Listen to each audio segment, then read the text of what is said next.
আইনমন্ত্রী বলেছেন আগামী জাতীয় নির্বাচন তত্ত্বাবধায়ক সরকারের অধীনেই হচ্ছে। সেই সরকারের প্রধান কে হবেন এই নিয়ে বিএনপির নোট অফ ডিসেন্টও ছিল জুলাই সনদে।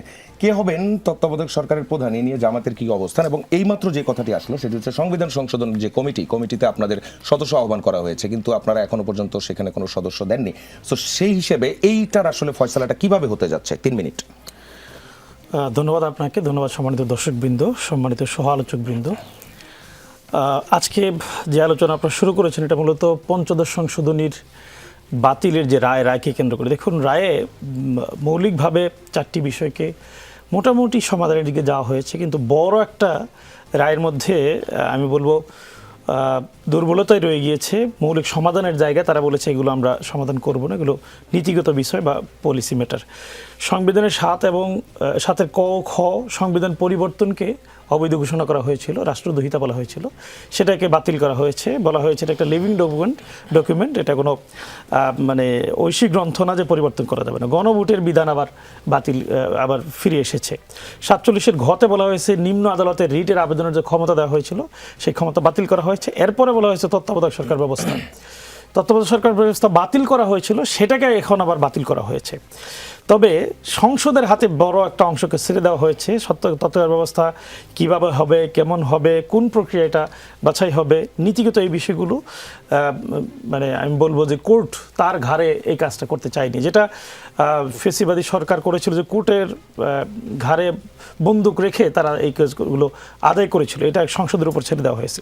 তবে এবার আমাদের আশঙ্কা হলো যে যেহেতু বিএনপি বলা যায় যে একক মেজরিটি সেখানে রয়েছে, সংসদে 2/3 মেজরিটি তাদের রয়েছে, এই রুট মেজরিটির কারণে তারা কতটুকু জনগণের চিন্তাটাকে ধারণ করতে পারবে, একেবারে বিতর্ক মুক্ত তত্ত্বাবধায়ক পদ্ধতিকে প্রবর্তন করতে পারবে, এটা তাদের জন্য একটা বিরাট বড় চ্যালেঞ্জ।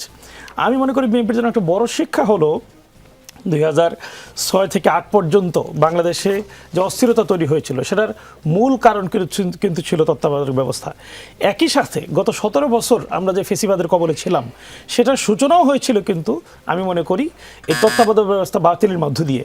সুতরাং এই তত্ত্বাবধায়ক ব্যবস্থা যদি সম্পূর্ণরূপে ঐক্যমত্যের ভিত্তিতে সকলের প্রতি সকলের জন্য গণমানুষের উপযোগী করে না হয়, সর্বসম্মতি না থাকে, তাহলে এটা নিয়ে নির্বাচনকালীন যে ব্যবস্থা সেটা নিয়ে যে প্রশ্ন, নির্বাচনের পরবর্তীতে রায় মেনে নেওয়ার যে আমি বলবো এক ধরনের প্রবণতা না মেনে নেওয়ার যে প্রবণতা আছে, এইটার একটা নীতিগত জায়গা থেকেই যাবে। সুতরাং বিএনপির একটা বিরাট দায় দেশের মানুষের প্রত্যাশা পূরণ করার ক্ষেত্রে। আমি মনে করি আইনমন্ত্রী বলেছেন তত্ত্বাবধায়ক সরকার ব্যবস্থার মধ্য দিয়ে আগামী নির্বাচন হবে, এই প্রত্যাশা পূরণ হবে তখনই যখন এটা বিতর্কমুক্ত হবে, সর্বসম্মত হবে, সকলের জন্য উপযোগী হবে। আবার বিএনপি বলছে যে সর্বসম্মত হতে গেলে আপনাদের সংবিধান সংশোধন কমিটিতে যেতে হবে।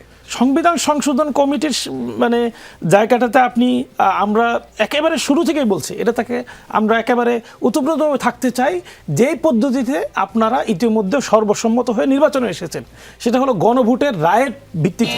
10 সেকেন্ড বলবেন।